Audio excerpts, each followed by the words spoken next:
मागच्या वेळेस आपण वेगवेगळ्या घटकांविषयी आपण चर्चा केलेली होती. त्याच्यामध्ये जे प्राकृतिक पर्यावरण जे आहे त्या प्राकृतिक पर्यावरणातील जे विविधतेत एकता आपण अभ्यास करतो आहे. आणि हे प्राकृतिक पर्यावरणातील विविधतेची जी एकता जी आहे ही एकता आपण अभ्यास करत असताना याच्यामध्ये आपण बघितलेलं की भूशास्त्रीय विविधता आपण याच्यामध्ये अभ्यास केलेला. काय भूशास्त्रीय विविधता जी आहे ती भूशास्त्रीय विविधता आपण त्याच्यामध्ये अभ्यास केलेला आहे. त्यानंतर दुसरा घटक आपण अभ्यास केला होता तो म्हणजे कुठला की प्राकृतिक रचनेत विविधता. की भारतीय प्राकृतिक रचनेतील विविधता. भारतीय प्राकृतिक रचनेतील विविधता हा जो घटक जो आहे हा घटक मागच्या वेळेस अभ्यास केलेला होता. की आपण मागे ह्याच्यामध्ये बघितलं आहे की भूशास्त्रीय विविधता आपण बघितले. दुसरं प्राकृतिक रचनेतील जी विविधता जी आहे ही विविधता अभ्यास करतो आहे. आता आपण पाहतोय की भारताचं पाहतोय की भारताच्या उत्तरेला हे हिमालय पर्वत आहे. हा अतिशय बर्फाच्छादित आहे है ना. बर्फाच्छादित आहे आणि बर्फाच्छादित असल्यामुळे आपण पाहतोय की की पूर्ण हा जो प्रदेश जो आहे हा पूर्ण हा जो उत्तरेकडील हा जो प्रदेश जो आहे हा उत्तरेकडील प्रदेश कशा प्रकारचा आहे बर्फाच्छादित स्वरूपाचा आहे. आणि बर्फाच्छादित किंवा बर्फाचे जे वेगवेगळ्या प्रकारचे जे शिखर जे आहे त्या शिखरांनी ह्याला व्यापलेला आपल्याला पाहायला मिळतं उत्तरेकडील जो भाग जो आहे. आणि म्हणून आपण पाहतोय की या हिमालय पर्वताला आपण वेगवेगळ्या नावाने ओळखतोय. हिमालय पर्वताला आपण काय म्हणतोय आपण पाहतोय की हिमाद्री असं सुद्धा आपण म्हणतोय, हिमाचल असं सुद्धा आपण म्हणतोय किंवा शिवालिक. हे जे आपण पाहतोय की याच्यामध्ये वेगवेगळ्या प्रकारच्या ह्या डोंगर रांगा आहेत या हिमालय पर्वतामध्ये. म्हणजे आपण पाहतोय की हे जे उत्तरेला जर आपण बघितलं उत्तर आपण पाहतोय की अत्यंत हा जो भाग जो आहे ह्या पट्ट्यामध्ये जर आपण बघितलं तर ह्या पट्ट्यामध्ये पूर्ण हिम आहे, हिम साचलेला आहे. आणि म्हणून याला आपण काय म्हणतोय हिमाद्री असं सुद्धा आपण हिमाद्रीच्या डोंगर रांगा असं सुद्धा आपण म्हणतोय. नंतर दुसऱ्या जे आपण पाहतो की शिवालिकच्या डोंगर रांगा आपण म्हणतोय ह्या ज्या शिवालिक डोंगर रांगा आहे. आणि खालच्या पट्ट्यामध्ये आपण पाहतोय की हे जे शिवालिक हे डोंगर रांगा पूर्व पश्चिम अशा प्रकारच्या दिशेला आपण पाहतोय की ह्या समांतर गेलेल्या आपल्याला पाहायला मिळत आहे. आणि ह्याच्यामध्ये आपण पाहतोय की अनेक आपण पाहतो की ह्या पर्वतीय रांगा कशा प्रकारच्या आपण पाहतो की ही शिवालिक डोंगर रांगा आहे. त्यानंतर आपण पाहतो की ही जी मिडल हिमालय आपण म्हणतोय ह्या वेगवेगळ्या प्रकारच्या ह्या डोंगर रांगा गेलेल्या आपल्याला पाहायला मिळतात. त्याचं आपण पाहतो की पुढे आपण ज्यावेळेस प्राकृतिक रचना आपण घेणार आहोत त्याच्यामध्ये आपण अभ्यास याच्यामध्ये सविस्तर ह्याच्यामध्ये अभ्यास करणार आहोत की ह्या शिवालिक पर्वत रांगा आहे किंवा आपण पाहतोय की ही ज्या हिमाचल पर्वत रांगा आहे हिमाचल किंवा हिमाद्री पर्वत रांगा ज्या आहे त्या डोंगर रांगांमध्ये आपण पाहतो की वेगवेगळ्या प्रकारचे शिखर आपल्याला पाहायला मिळतात. जगातील आपण पाहतोय की 2 नंबरचं शिखर जे आहे हे 2 नंबरचं शिखर आपल्याला जम्मू काश्मीरमध्ये आपण पाहतो की हे जे केंद्रशासित प्रदेश जे आहे जम्मू आणि काश्मीर हे जे केंद्रशासित प्रदेश जे आहे ह्या केंद्रशासित प्रदेशामध्ये हे K2 नावाचं किंवा आपण पाहतोय K2 किंवा ह्याला आपण काय म्हणतोय गॉडविन ऑस्टिन किंवा K2 असं आपण म्हणतोय. हे जे आपण पाहतो की दुसऱ्या क्रमांकाचं हे जे शिखर जे आहे हे दुसऱ्या क्रमांकाचं शिखर आपल्याला कुठं पाहायला मिळतं आहे हे जगातील आपण पाहतोय की जे उंच शिखर जे आहे त्या उंच शिखरामध्ये दुसऱ्या क्रमांकाचं शिखर आपल्याला ह्या भारतामध्ये आपल्याला पाहायला मिळतं आहे. म्हणजे आपण पाहतोय की याची उंचीचा जर आपण विचार जर आपण केला तर ही जी उंची जी आहे ही उंची 8000 आपण पाहतोय की 8600 आपण पाहतोय की 11 हे जे आपण पाहतोय की मीटर जे आहे एवढी उंची आपल्याला पाहायला मिळते आहे. त्यानंतर आपण पाहतो की याच्यामध्ये वेगवेगळ्या प्रकारच्या खिंडी सुद्धा आपल्याला पाहायला मिळत आहे. या खिंडी कोणकोणत्या याच्यामध्ये आपण बघितल्या होत्या की झोजिला खिंड असेल है ना. या खिंड जे आहे मोठमोठे आपण पाहतो की खिंड म्हणजे काय ह्या खिंडीमधून आपण पाहतो की रस्ता ने आण करण्यासाठी त्याचा आपण उपयोग करतोय किंवा जाण्या येण्यासाठी आपण त्या खिंडींचा आपण उपयोग करत असतो. म्हणजे खिंडी म्हणजे काय की 2 पर्वतीय रांगा ज्या आहे ह्या 2 पर्वतीय रांगांचे जे आपण पाहतो की खालचा जो भाग जो असतोय किंवा जो खोलगट जो भाग जो असतोय त्या खोलगट भागाला आपण काय म्हणतोय खिंडी आपण म्हणतोय. आणि ह्या खिंडी आपण पाहतो की अनेक अशा प्रकारच्या खिंडी आहे. याच्यामध्ये आपण पाहतो की भारताचा जर विचार जर आपण केला तर जोजिला खिंड आहे किंवा 12 आपण पाहतोय की 12 लाचला ही जी खिंड जी आहे किंवा ही जी नथुला ही जी खिंड जी आहे या खिंडी आपल्याला ह्या ठिकाणी आपल्याला पाहायला मिळत आहे. या आपण पाहतो की याच्यामध्ये आपल्याला पाहायला मिळत आहे. भारताचे आपण पाहतो की ईशान्येकडील जो भारत जे आहे, त्या ईशान्येकडील आपण पाहतो की भारताचा जर आपण विचार जर केला, आपण पाहतो की या ठिकाणी ईशान्य भारतामध्ये सुद्धा आपण पाहतो की ह्या हिमालय पर्वताच्या व्यतिरिक्त अनेक अशा प्रकारच्या हिमालय पर्वतामधल्याच आपण पाहतो की ह्या डोंगर रांगा ज्या आहेत, त्याच्यामध्ये आपण पाहतो की गारो, खासी, जयंतिया, पतकोई यासारखे आपण पाहतो की हे जे टेकड्या ज्या आहेत, या टेकड्या आपल्याला ईशान्य भारतामध्ये किंवा पूर्वेत्तर आपण पाहतो की पूर्वेकडे जे आपण पाहतो की भारत जे आहे त्याच्यामध्ये आपल्याला ह्या नद्या आपण पाहतो की टेकड्या ज्या ह्या टेकड्या आपल्याला पाहायला मिळत आहे. दुसरं आपण पाहतो की याच्यामध्ये प्राकृतिक विविधता जी आहे, त्या प्राकृतिक विविधतेचा जर आपण विचार जर आपण केला तर भारतीय द्वीपकल्पीय पठाराचा जर आपण पाहतो की पठाराचा विचार करावा लागतो. आता हा भारतीय द्वीपकल्पीय पठार जो आहे, हा भारतीय द्वीपकल्पीय पठार जरी आपल्याला ह्या ठिकाणी ह्या ट्रायंगल मध्ये आपल्याला जरी दाखवलेला असला तरी हा जो भारतीय द्वीपकल्पीय पठार जो आहे हा राजस्थान पासून, तर आपण पाहतो की इथं जे टेकड्या ज्या लहान लहान टेकड्या ज्या आहेत त्या आपण पाहतोय की राजस्थान पासून तर पूर्वेस आसाम पर्यंत हा आपण पाहतोय की हा जो भाग जो आहे, हा भाग दख्खनचा आपण पाहतो की हा जो भाग जो आहे हा भाग इथं पसरलेला आपल्याला पाहायला मिळतोय. म्हणजे आपण बघतोय की राजस्थान पासून तर आसाम पर्यंत, आसामच्या मेघालय पर्यंत आपण पाहतो की हे जे भारतीय द्वीपकल्पीय पठार जे आहे, हे भारतीय द्वीपकल्पीय पठार हे पसरलेलं आपल्याला पाहायला मिळत आहे. आणि ह्या भारताच्या आपण पाहतोय की भारताच्या पूर्वेला जर आपण बघितलं तर भारताच्या हे जे दक्षिणेकडे जो भारत आहे, या दक्षिणेकडील भारताचा जर आपण विचार जर आपण केला तर भारताची ही जी पूर्व किनारपट्टी जी आहे, ह्या पूर्व किनारपट्टीला आपण काय म्हणतोय, पूर्व घाट असं आपण म्हणत असतोय. काय म्हणतोय, पूर्व घाट जे आहे हे पूर्व घाट आपण म्हणतोय. आणि पश्चिमेकडील जी आपण पाहतो की ही डोंगर रांग जी आहे, या पश्चिमेकडील डोंगर रांगाला आपण काय म्हणतोय, ही जी आपण पश्चिम घाट किंवा सह्याद्री पर्वत असं आपण म्हणत असतोय. आता आपण पाहतो की हे जे सह्याद्री पर्वत आणि याच्यामध्ये आपण पाहतो की ह्या पठाराचे आपण मागच्या वेळेस आपण बघितलं होतं की याच्यामध्ये ह्या नद्यांचा जर आपण विचार जर आपण केला किंवा आपण पाहतो की याच्यामध्ये आपण बघितलंय की ही जी पर्वतीय रांगा ज्या आहेत, ह्या वेगवेगळ्या प्रकारच्या पर्वतीय रांगा याच्यामध्ये गेलेल्या आपल्या ह्या दख्खनच्या पठारावर किंवा द्वीपकल्पीय हे जे पठार जे आहे, ह्या द्वीपकल्पीय पठारावर वेगवेगळ्या प्रकारचे आपण पाहतो की डोंगर रांगा ज्या आहेत, ह्या डोंगर रांगा आपल्याला पाहायला मिळतात. म्हणजे आपण पाहतोय की उत्तरेकडे जर आपण बघितलं, आपण पाहतोय की याच्यामध्ये आपण पाहतोय की अरवली पर्वत आहे, दिसतोय तुम्हाला, एरो दिसतो आहे, हा अरवली पर्वत आहे. त्यानंतर हा विंध्य पर्वत आहे, त्यानंतर हा सातपुडा पर्वत आहे.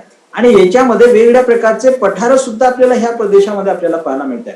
आता याच्यामध्ये कुठले पठार आपल्याला पाहायला मिळतात की मेवाडचं पठार तुम्ही ऐकलं असेल, ह्या मेवाडचं पठार आपल्याला ह्या भागामध्ये आपल्याला पाहायला मिळत आहे. दुसरं बुंदेलखंड, आपण बाकी जे बुंदेलखंड जे आहे, ह्या बुंदेलखंडाचे पठार जे आहे, हे बुंदेलखंडाचे पठार सुद्धा आपल्याला ह्या भागामध्ये आपल्याला पाहायला मिळत आहे. आणि माडव्याचं पठार किंवा वाघेलखंड जे पठार जे आहे किंवा बस्तरचं पठार किंवा आपण बाकी हा जो छोटा नागपूरचा जो पठार जो आहे, हा छोटा नागपूरचा पठार आपल्याला ह्या भागामध्ये आपल्याला पाहायला मिळत आहे. तसंच आपण पाहतोय की दख्खनचं हे जे पठार आहे खाली आपण बघितलेलं, आपण पाहतो की सातपुडा पर्वताचा जो भाग जो आहे, सातपुडा पर्वतापासून जो खालचा जो भाग जो आहे, ह्या खालच्या भागाला आपण काय म्हणतोय, दख्खनचं पठार आपण म्हणतोय. आणि ह्या दख्खनच्या पठारावर सुद्धा वेगवेगळ्या प्रकारच्या डोंगर आपण पाहतोय की जे पठार जे आहे, हे पठार आपल्याला ह्या भागामध्ये आपल्याला पाहायला मिळत आहे, हे दख्खनच्या पठारावर. आता याच्यामध्ये ह्या दख्खनच्या पठारावर कोणकोणते पठार आपल्याला पाहायला मिळत आहे, तर प्रामुख्याने आपण पाहतो की महाराष्ट्राचं पठार याच्यावर आपल्याला पाहायला मिळत आहे, कर्नाटकचं पठार आपल्याला पाहायला मिळत आहे. आणि या पर्वतामध्ये आपण पाहतो की कर्नाटक किंवा महाराष्ट्राचं हे जे पठार जे आहे, कर्नाटक आणि महाराष्ट्राचं पठार याच्यामध्ये आपल्याला पाहायला मिळत आहे. त्याचबरोबर आपण पाहतोय की हे जे पर्वतीय भाग जे आपण हे जे पठार जे आहे, पश्चिमेकडे आपण पाहतोय की जे पश्चिमेकडे जर आपण बघितलं ह्या पठाराच्या, दख्खनच्या पठाराच्या, आपण पाहतोय की पश्चिमेला कुठला पर्वत आपल्याला वेस्टर्न घाट आपण म्हणतोय किंवा याला काय म्हणतो आपण, सह्याद्री पर्वत आपण म्हणतोय. हा सह्याद्री पर्वत आपल्याला ह्या पश्चिमेकडील भागामध्ये आपल्याला पाहायला मिळतं. तशाच प्रकारचा हा ईस्टर्न घाट आहे, पूर्वेकडील जो घाट जो आहे हा पूर्वेकडील घाट, अशा प्रकारचा आपल्याला पाहायला मिळत आहे. आता आपण पाहतोय की आपण याच्यामध्ये आपण मागच्या वेळेस आपण बघितलं होतं की ही जी पर्वतीय रांगा जी आहे, ह्या पर्वतीय रांगांमध्ये आपण पाहतो की प्राकृतिक दृष्ट्या जर आपण विचार जर आपण केला तर मागच्या वेळेस आपण बघितलं की ह्या ज्या नद्या ज्या आहेत, ह्या नद्या सुद्धा वेगवेगळ्या प्रकारच्या नद्या ह्या आपण पाहतो की याच्यामध्ये सुद्धा विविधता आपल्याला पाहायला मिळते. जशा प्रकारचे आपण पाहतोय की प्राकृतिक विविधता, भूपृष्ठामधील जी विविधता जी आहे, ही विविधता जशा प्रकारची पाहायला मिळत आहे, तशाच प्रकारचं आपण पाहतोय की नद्यांमध्ये सुद्धा मोठ्या प्रमाणात विविधता आपल्याला ह्या भारतामध्ये भारतीय आपण पाहतोय की भूपृष्ठ रचनेवर आपल्याला पाहायला मिळत आहे. आता ह्या ज्या नद्या ज्या आहेत, नद्यांचा जर उल्लेख जर आपण केला तर आपण पाहतो की हिमालय पर्वतावरून उगम पावणाऱ्या नद्या आहे ना, ह्या हिमालय पर्वत जे आपण पाहतो ह्या ज्या नद्या ज्या आहेत, ह्या नद्या हिमालय पर्वतामधून उगम पावत आहे. आणि दुसऱ्या ज्या नद्या ज्या आहे ह्या दुसऱ्या नद्यांचा विचार जर आपण केला तर भारतीय ही जे द्वीपकल्पीय पठार जे आहे ह्या भारतीय द्वीपकल्पीय पठारावर उगम पावताना आपल्याला दिसून येत आहे. उगम पावताना आपल्याला दिसून येत आहे. म्हणजे आपण पाहतोय की भारताच्या उत्तरेला असणारे आपण पाहतो की जे आपण पाहतोय की ह्या भागामध्ये आपण पाहतो की ह्या ज्या नद्या ज्या आहे ह्या नद्या उगम पावून हे मोठं अशा प्रकारचं मैदान त्यांनी तयार केलं. नद्यांनी मोठं अशा प्रकारचं गाळाचं मैदान तयार केलं. उत्तरेकडे जे आपण पाहतो की उत्तरेकडे जे नद्या ज्या आहे ने किंवा याला आपण काय म्हणतो यमुना नदी, गंगा नदी किंवा गोमती नदी, घागरा नदी है ना, गंडक नदी किंवा ही जी कोसी नदी आपण म्हणतोय किंवा ह्या ठिकाणी ही जी ब्रह्मपुत्रा नदी जी आहे ह्या सर्व नद्यांचा उगम आहे. ह्या सर्व नद्यांचा उगम कुठं झालेला आहे तर आपल्या हे उत्तरेकडील आपण पाहतो की जे पर्वतीय भाग जो आहे ह्या उत्तरेकडील पर्वतीय भागामध्ये त्यांचा आपण पाहतोय आपण पाहतो की उगम ह्या नद्यांचा झालेला आपल्याला पाहायला मिळत आहे. आणि त्याचबरोबर आपण पाहतोय की ही जे मैदानी प्रदेश आहे ह्या प्रदेशामध्ये आपण पाहतो की ह्या गाळाचं मैदान असं तयार झालेलं आपल्याला पाहायला मिळत आहे. आणि ह्या मैदानामध्ये वेगवेगळ्या प्रकारचं गाळ जो आहे जशा प्रकारचं आपण बाकी पर्वतीय भागावरून त्या ठिकाणी वाहून आल्यानंतर आपल्या सोबत ह्या ज्या नद्या ज्या आहेत दगड गोटे वेगवेगळ्या प्रकारचा गाळ मोठ्या प्रमाणात त्या ठिकाणी वाहून आणताना आपल्याला दिसून येत आहे. म्हणजे पर्वतीय भागावरून येताना मोठ्या प्रमाणात आपल्या सोबत दगड गोटे त्या ठिकाणी वाहून घेऊन येत असतात आणि आपल्या पायथ्याजवळ त्या ठिकाणी आपण पाहतो हे जे दगड गोटे जे आहे हे दगड गोटे त्या ठिकाणी साचतात.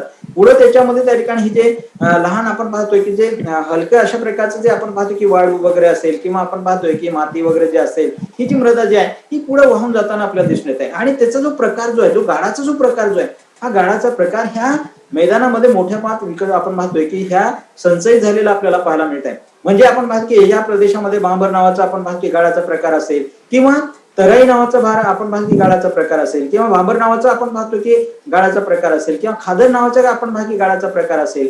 हे चारही प्रकारचे गाळ संचयित जे गाळ जे आहे संचयित गाळ जे आहे हे संचयित गाळ चारही प्रकारचे संचयित गाळ आपल्याला ह्या प्रदेशामध्ये आपल्याला पाहायला मिळत आहे. तसेच आपण पाहतोय की हिमालयामधून आपण पाहतो की उगम पावणाऱ्या ह्या नद्यांचा जर आपण विचार जर आपण केला तर हिमालयामधून आपण पाहतो वेगवेगळ्या प्रकारच्या नद्या उगम पावतात. याच्यामध्ये आपण पाहतो की सतलज, रावी, चिनाब किंवा झेलम ह्या नद्या ज्या आहे किंवा ही जी सिंधू नदी जी आहे ही सिंधू नदी वळसा घालून जाताना आपल्याला दिसून येत आहे. तशाच प्रकारचं आपण पाहतोय की यमुना नदी असेल किंवा गंगा नदी असेल, घागरा नदी असेल, गोमती नदी असेल किंवा गंडक नदी असेल, कोसी नदी असेल, ब्रह्मपुत्रा नदी असतील ह्या ज्या नद्या ज्या आहे ह्या नद्या प्रामुख्याने आपण कुठे उगम पावताना आपल्याला दिसून येत आहे हिमालय पर्वतामधून उगम पावताना आपल्याला दिसून येत आहे. तशाच प्रकारचं आपण पाहतोय की भारतीय आपण पाहतोय की दख्खनचं पठार जे आहे किंवा आपण पाहतोय की भारतीय द्वीपकल्पीय पठार जे आहे त्या भारतीय द्वीपकल्पीय पठारावर सुद्धा असंख्य नद्या ह्या उगम पावताना आपल्याला दिसून येत आहे.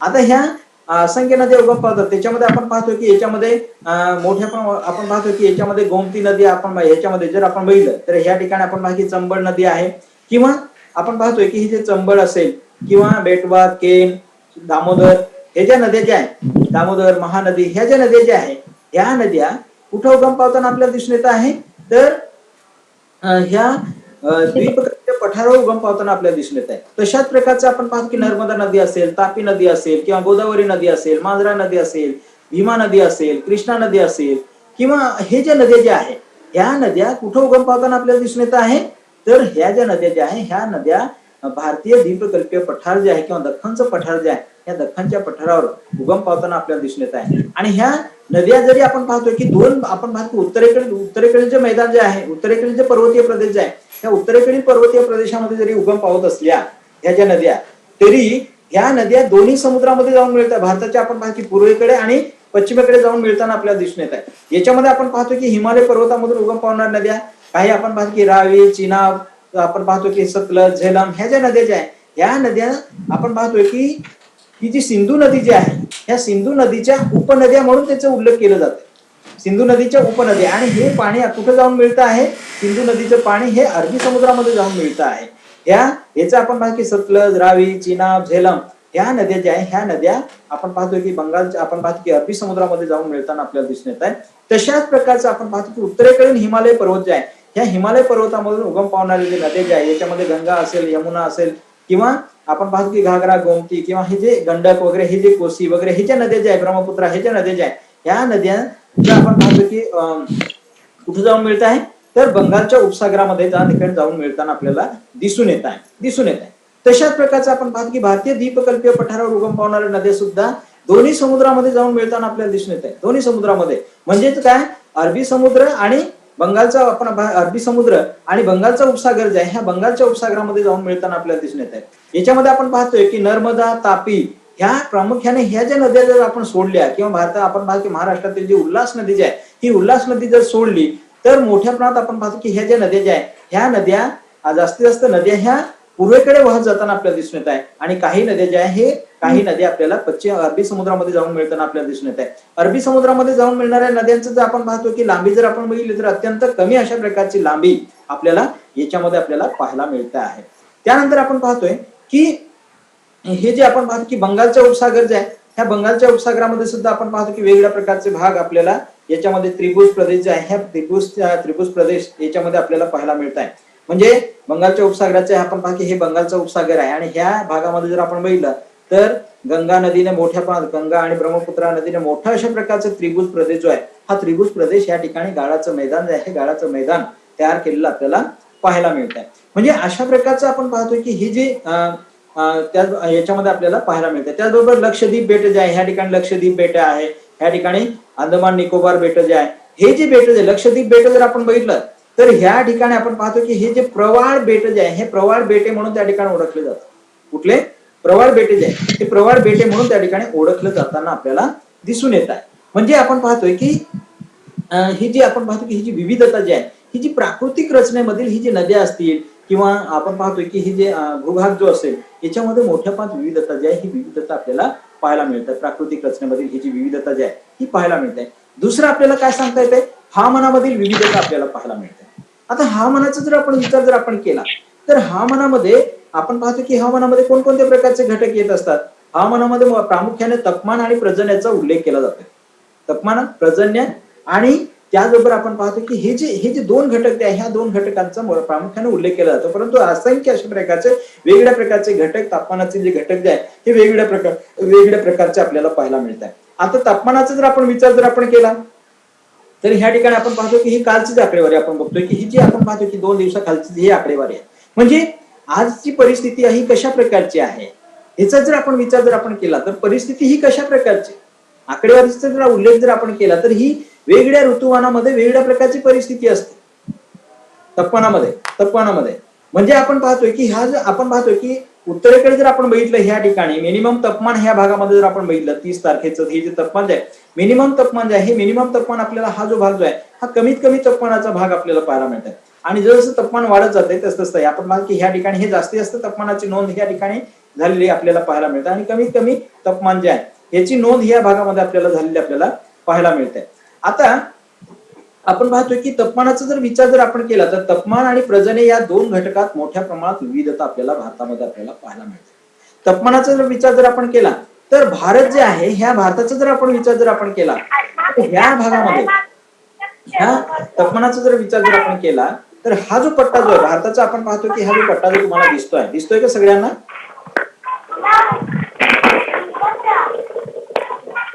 दिसतोय?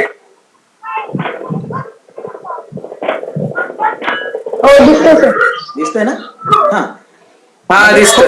हा आता हे जे तापमान जे आहे ह्या तापमानाचा जर आपण विचार जर आपण केला तर ह्या पट्ट्यामध्ये आपण पाहतो की जगातील आपण पाहतो जास्तीत जास्त भारतातील जे तापमान जे आहे ह्या तापमानाची नोंद ह्या पट्ट्यामध्ये होताना आपल्याला दिसून येते।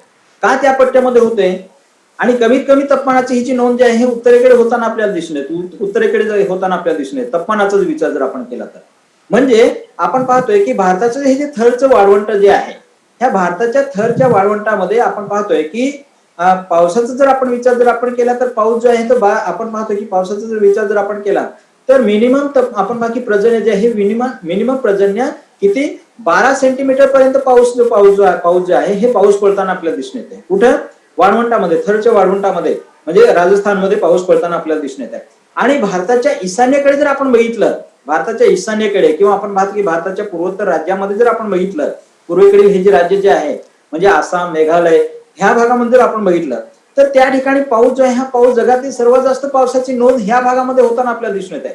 मागे तुम्हाला टेकड्या दाखवल्या मी कुठल्या गारो खासी जयंती या टेकड्या दाखवल्या म्हणजे ह्या भागामध्ये आपल्याला काय पाहायला मिळतं ह्या टेकड्या ज्या आहे ह्या टेकड्यांच्या मध्यभागामध्ये म्हणजे आपण पाहतो की ह्या ठिकाणी मेघालय असेल किंवा मोसिनराम असेल या मोसिनराम मध्ये आपण पाहतो की सर्वात जास्त पर्जन्याची नोंद होते। म्हणजे 7141 आपण पाहतो की 7141 41 सेंटीमीटर पर्यंत नोंद मोसीनरामला होताना आपल्याला दिसून येत आहे. आणि त्याच्याच बाजूला असणारे आपण पाहतोय की हे जे चेरापुंजी जे आहे, ह्या चेरापुंजीला आपण बाकी 1000 आपण बाकी 87 पर्यंत त्या ठिकाणी पाऊस जो आहे, हा पाऊस त्या ठिकाणी होताना आपल्याला दिसून येत आहे.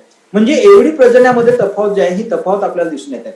म्हणजे याचा जर आपण विचार जर आपण केला तर हा पट्टा आणि ह्या पट्ट्याचा जर विचार जर आपण केला तर हा एकाच लाईन मध्ये आणि एकाच लाईन मध्ये असला तरी त्याच्यामध्ये त्या ठिकाणी काय दिसून येते, मोठ्या तापमानामध्ये आणि पर्जन्यामध्ये विविधता जी आहे ही विविधता दिसून येताना आपल्याला दिसून येतात. आता याच्यामध्ये तापमानाचा जर आपण विचार जर आपण केला तर पर्जन्याचं जशा प्रकारचं आपण माहिती विविधता पर्जन्यामध्ये आपल्याला पाहायला मिळते, तशाच प्रकारची विविधता आपल्याला तापमानामध्ये सुद्धा विविधता आपल्याला पाहायला मिळते. म्हणजे वेगवेगळ्या ऋतूमध्ये वेगवेगळ्या प्रकारची तापमान आपल्याला पाहायला मिळते भारतामध्ये.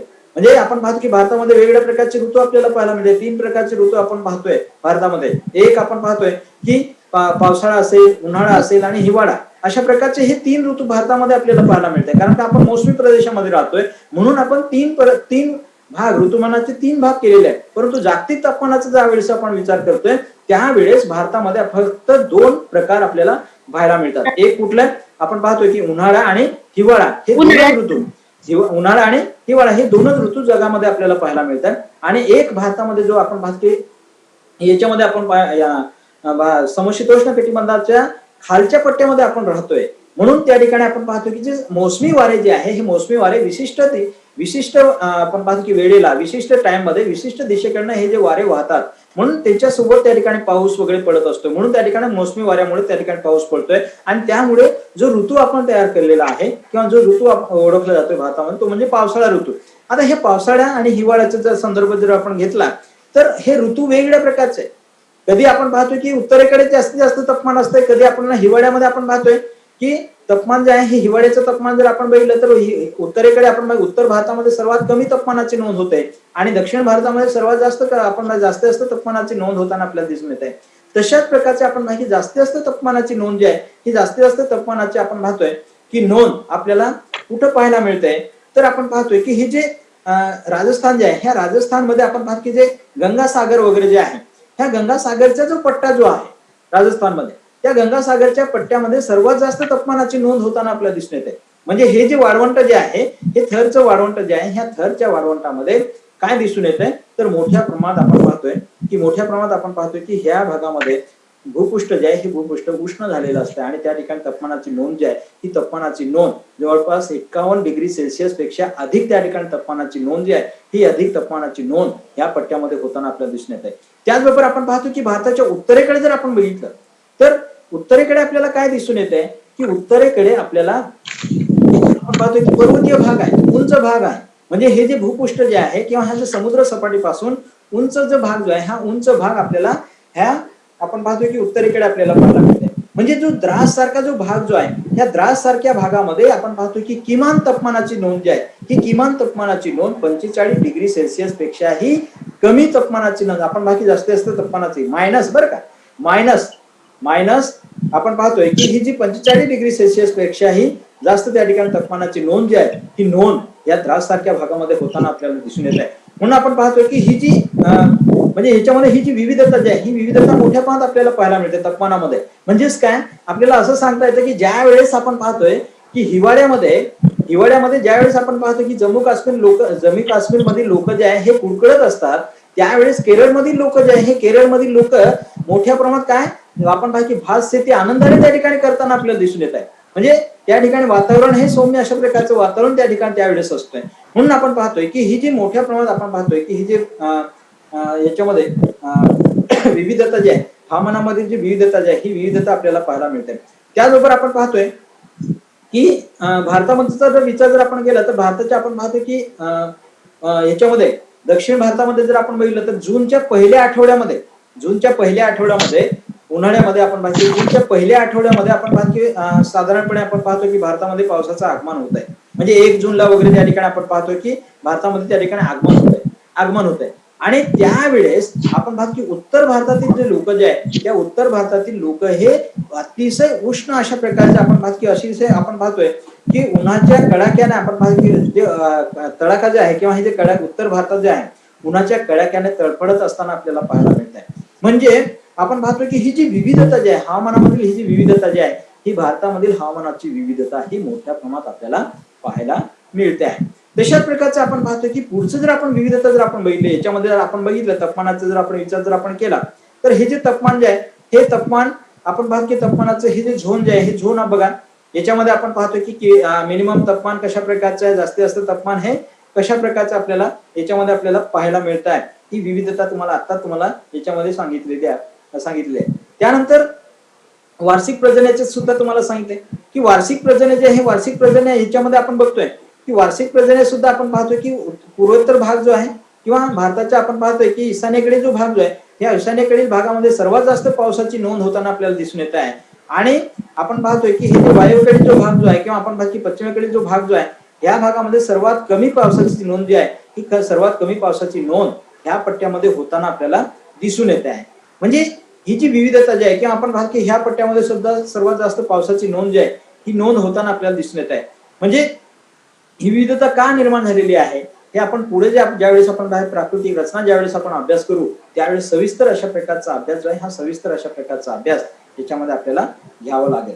त्यानंतर आपण पाहतोय की पुढचा घटक आपल्याला घ्यावा लागेल तो म्हणजे कुठला आहे, भारतातील आपण भारत विविधतेत एकता आपण अभ्यास करतो. भारत विविधतेत एकता आपण अभ्यास करत असताना भारतातील मृदेतील विविधता जी आहे ही भारतातील मृदेमधील विविधता किंवा ही जी सॉइल मधील जी असणारी जी डायव्हर्सिटी जी आहे, साईल मध्ये असणारी ही जी डायव्हर्सिटी जी आहे ही साईल मधील डायव्हर्सिटी कशा प्रकारची आहे हे आपल्याला अभ्यास करावा लागेल. म्हणजे भारतातील जी आपण पाहतो की जी भूगर्भ रचना जी आहे, मागच्या वेळेस आपण बघितलंय भारताची जी भूगर्भ रचना जी आहे ही कशा प्रकारची आहे. म्हणजे आपण पाहतो की हिमालय पर्वताची निर्मिती कशा प्रकारची झाली किंवा आपण पाहतो की भारतीय द्वीपकल्पीय पठाराची निर्मिती ही कशा प्रकारची झाली, हे ज्यावेळेस आपण अभ्यास करतोय आणि हे सगळं करत असताना हे भूगर्भ रचना आपण अभ्यास करी किंवा प्राकृतिक रचना ज्यावेळेस आपण अभ्यास करतोय किंवा भारतीय हवामानाचा ज्यावेळेस आपण अभ्यास करतोय किंवा भारताचे जे मान्सून जे हवामान जे आहे हे भारतीय मान्सूनाचा ज्यावेळेस आपण अभ्यास करतोय, हवामानाचा ज्यावेळेस आपण अभ्यास करतोय किंवा नैसर्गिक वनस्पतींचा ज्यावेळेस आपण अभ्यास करतोय, याच्यामुळे त्या ठिकाणी भारतामध्ये जशा प्रकारची ह्या सगळ्या गोष्टींमध्ये विविधता आहे तशाच प्रकारची भारतामध्ये असणारी जी मृदा जी आहे, माती जी आहे, या मातीमध्ये सुद्धा मोठ्या प्रमाणात विविधता आपल्याला पाहायला मिळते. आणि ही जी विविधता जी आहे ही विविधता मोठ्या प्रमाणात आपल्याला पाहायला मिळते. म्हणजे आपण पाहतो की मागच्या वेळेस आपण बघितलं याच्यामध्ये उत्तरेकडे जर आपण बघितलं तर उत्तरेकडे आपण पाहतो की सतलज नदी असेल किंवा गंगा नदी असेल किंवा ब्रह्मपुत्रा नदी जे आहे हे जे खोरं जे आहे ह्या खोऱ्याचा जर आपण विचार जर आपण केला तर ह्या खोऱ्यामध्ये मोठ्या प्रमाणात आपण पाहतो की नवीन आणि जुन्या गाळाची मृदा ह्याच्यामध्ये आपल्याला पाहायला मिळते. नवीन गाळ आणि जुन्या गाळाचं आपण पाहतो हे जे मैदान जे आहे हे मैदान आपल्याला ह्या भागामध्ये आपल्याला पाहायला मिळते. आपले 10 मिनिटांनी आपला पिरियड संपेल. पिरियड जो आहे तो पिरियड आपला 10 मिनिटांनी संपेल. रोहित जे आपण सगळ्यांचे व्हिडिओ सुरू करायचे, सगळ्यांचे व्हिडिओ सुरू करायचे आणि फोटो घ्यायचे. सगळ्यांचे व्हिडिओ सुरू करा, रोहित फोटो घे. आता याच्यामध्ये आपण पाहतोय की ही जी मातीमध्ये असणारी ही जी विविधता जी आहे ही मातीमध्ये असणारी विविधता कशा प्रकारची आहे याचा आपल्याला अभ्यास याच्यामध्ये आपण करतोय. भारताचा आपण विचार करत असताना किंवा अभ्यास करत असताना याच्यामध्ये आपण पाहतोय की जुन्या गाळ, नवीन गाळ आणि जुना गाळ जो आहे, नवीन गाळ आणि जुन्या गाळाचा आपण विचार करत असताना याच्यामध्ये आपण पाहतोय की ही सतलज नदी असेल किंवा आपण बाकी गंगा यमुनेचं मैदान असेल किंवा ब्रह्मपुत्रा नदीचं हे जे मैदान असेल याच्यामध्ये ही जी गाळाची मृदा जी आहे ही गाळाची मृदा आपल्याला पाहायला मिळते. त्याचबरोबर आपण पाहतो की हे दख्खनचं पठार जे आहे किंवा आपण पाहतो की भारतीय द्वीपकल्पीय पठार जे आहे ह्या भारतीय द्वीपकल्पीय पठाराचा ज्यावेळेस आपण विचार आपण करतोय त्यावेळेस इथं लोहाचं प्रमाण मोठ्या प्रमाणात आपल्याला पाहायला मिळतं. लोहाचं प्रमाण मोठ्या प्रमाणात पाहायला मिळतं आणि लोहाचं प्रमाण जास्त असल्यामुळे ह्या भागामध्ये माती जी आहे ही माती कशा प्रकारची लाल रंगाची आपल्याला पाहायला मिळते किंवा आपण पाहिजे तांबूस रंगाची मृदा जी आहे ही तांबूस रंगाची मृदा आपल्याला ह्या भागामध्ये आपल्याला पाहायला मिळते.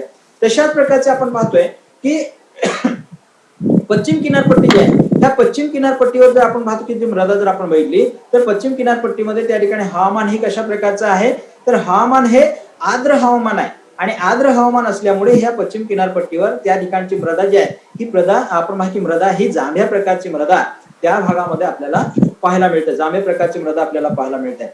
त्याचबरोबर आपण पाहतोय की उत्तरेकडे जर आपण बघितलं तर उत्तरेकडे किंवा ही जी वायव्येकडे जर आपण बघितलं तर अतिशय उष्ण अशा प्रकारचा भाग आहे, अतिशय उष्ण आहे किंवा कोरडं अशा प्रकारचं हवामान आहे आणि अल्प पावसाचं प्रमाण ह्या वायव्येकडील भागामध्ये आपल्याला पाहायला मिळतंय. आणि म्हणून राजस्थान सारख्या भागामध्ये आपल्याला जी मृदा जी आपल्याला पाहायला मिळते ती मृदा आपल्याला कशा प्रकारची आपल्याला पाहायला मिळते तर वाळवंटी मृदा जी आहे ही वाळवंटी मृदा आपल्याला पाहायला मिळते. उत्तरेकडे जर आपण बघितलं तर उत्तरेकडे आपल्याला डोंगरी मृदा आपल्याला पाहायला मिळते.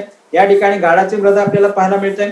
या ठिकाणी आपण पाहतोय की ही जी लाल मृदा जी आहे ही लाल मृदा आपल्याला ह्याच्यामध्ये तुम्हाला जो नकाशा जो आहे या नकाशामध्ये दाखवलेला आहे की कुठल्या भागामध्ये कोणत्या प्रकारची मृदा जी भारतामध्ये आपल्याला पाहायला मिळते हे प्रकार जे आहे हे विविधता जी आहे ही मृदेमध्ये सुद्धा विविधता आपल्याला पाहायला मिळते.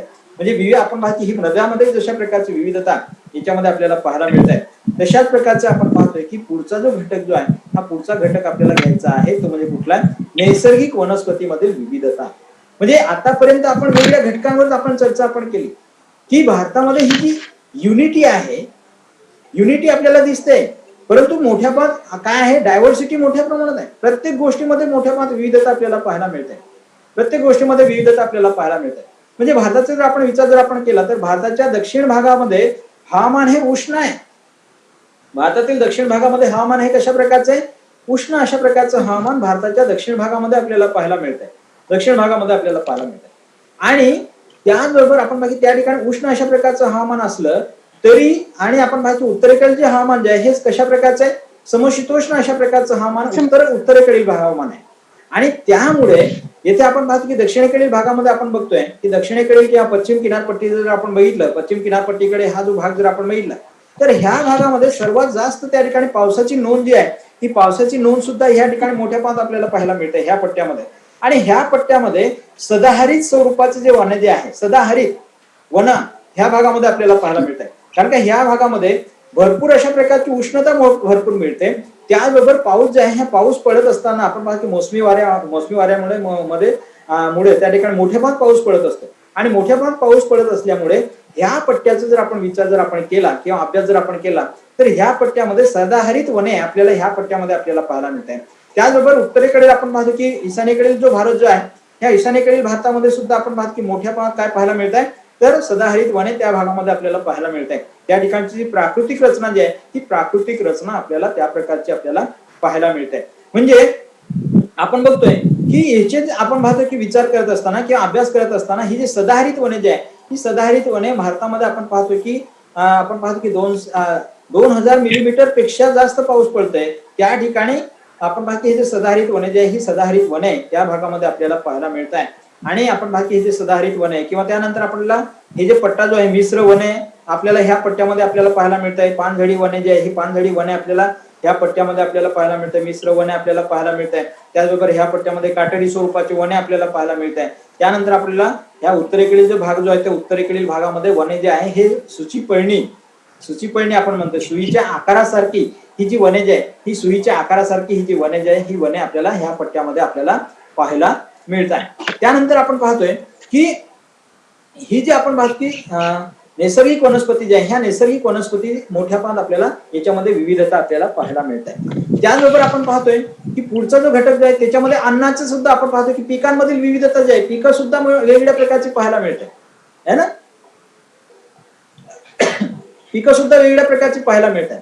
आता हे मी तुम्हाला त्या ठिकाणी इथं पिकं न दाखवता तुम्हाला आपण पाहतो की याच्यामध्ये भारताची जी ओळख जी आहे ही भारताची ओळख करून घेत असताना पंजाबी आपण पाहतो की पंजाबी जेवणामध्ये काय असते गुजराती जेवणामध्ये कशा प्रकारचं असते मराठी जेवणामध्ये काय असते काश्मीरी जेवण काय काय असते किंवा साऊथ डिश आपण म्हणतो डिसीजेस आपण म्हणतो.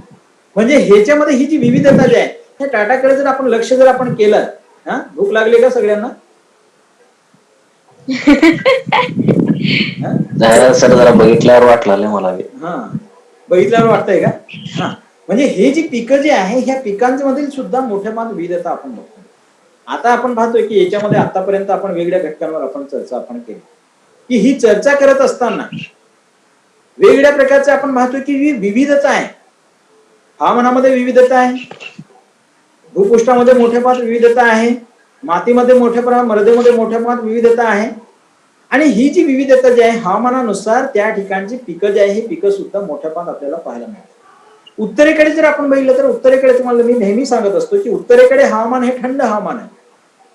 त्या ठिकाणी फळफळावरची शेती असेल किंवा इतर त्या ठिकाणचे जे पिकं जे आहेत त्या पिकांमध्ये मोठ्या प्रमाणात विविधता आपल्याला पाहायला मिळत आहे. तशाच प्रकारचे मध्य भारतामध्ये आपण पाहतो की मध्य भारतामध्ये मोठ्या प्रमाणात पिकांमध्ये विविधता आपल्याला पाहायला मिळत आहे. म्हणजे भारताचे आपण पाहतो की किनारवर्ती जे भाग जे आहेत ज्या ज्या ठिकाणी पावसाचं प्रमाण जास्त आहे अशा भागामध्ये भात शेती केली जाते.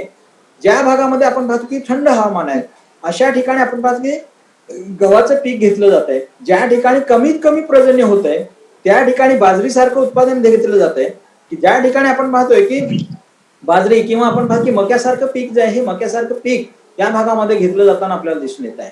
म्हणजे ही जी विविधता जी आहे ही विविधता मोठ्या प्रमाणात आपल्याला पिकांमध्ये जशा प्रकारची विविधता जी आहे ही विविधता याच्यामध्ये आपल्याला पाहायला मिळते.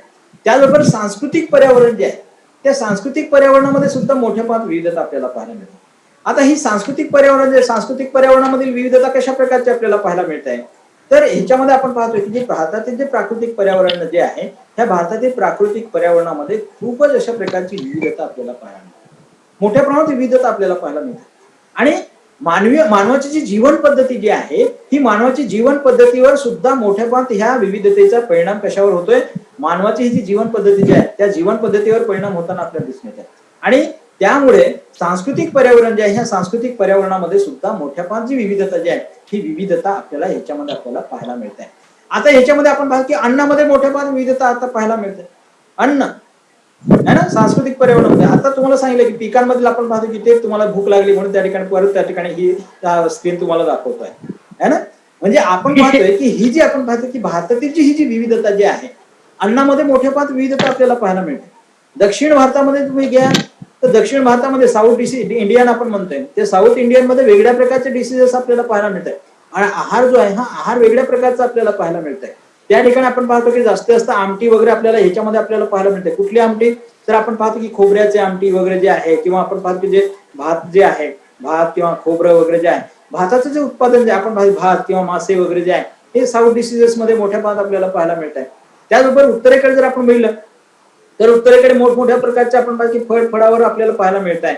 आणि अशा प्रकारचे हे प्रत्येक भागामध्ये जी त्या ठिकाणी असणारी पीक व्यवस्था जी आहे त्या पीक व्यवस्थेनुसारच आपल्याला त्या ठिकाणी काय पाहायला मिळते आहे, तर ही विविधता आपल्याला पाहायला मिळते. अन्नामध्ये मोठ्या प्रमाणात विविधता आपल्याला पाहायला मिळते. आपला जो पिरियड जो आहे हा पिरियड आता अर्ध्या मिनिटामध्ये आपला संपणार आहे.